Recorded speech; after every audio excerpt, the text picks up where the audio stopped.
Good morning, listeners, and welcome to your Morning 4 podcast for Tuesday, August 28th, 2018. I'm your host, Katie Parsons, and today's podcast will address life's struggles and what some pretty well-known people have done to overcome their own. Like every episode, we'll end today's podcast with an affirmation with a twist. Thanks for making me part of your morning routine. Do you have a tidbit, sunrise photo, or comment you want to share with me?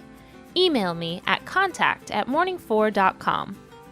Let's get started with Number 1. If you feel like your talents are not appreciated, you are not alone. Nobel Prize-winning physicist and genius Albert Einstein created special and general relativity and was a major contributor to quantum mechanics.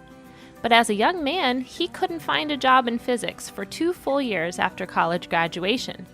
When he finally did land a job, he worked as an assistant patent examiner and was passed over for promotion until he fully mastered machine technology. Can you imagine if Einstein had gotten discouraged and stopped trying? What is your thing that might be discouraging you right now? Keep at it. The world needs whatever it is that you have to offer. Number 2. Have you ever had something you really believed in fail? I think we've all been there, and it can feel heartbreaking at the time. From our greatest failures, though, come some of our best selves. Did you know that Bill Gates' first business venture failed? His first company, Traf-O-Data, contained a device which could read traffic tapes and process the data.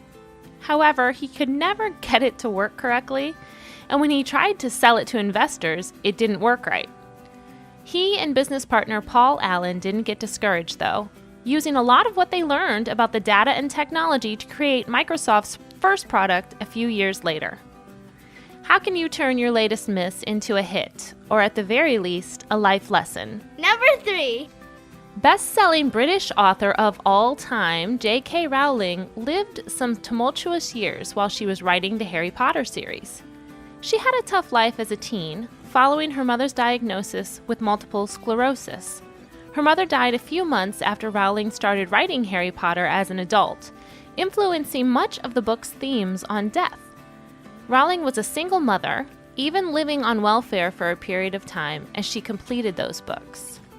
After she found fame and fortune for her writing, Rowling said she was happy to pay her fair share of taxes back to her country that had fed and kept her alive at her lowest point.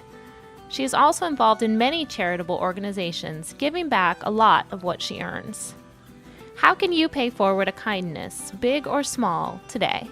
Number 4. I hope you feel inspired by these stories this morning. Let's get going with our Tuesday with an affirmation, courtesy of the pen of J.K. Rowling.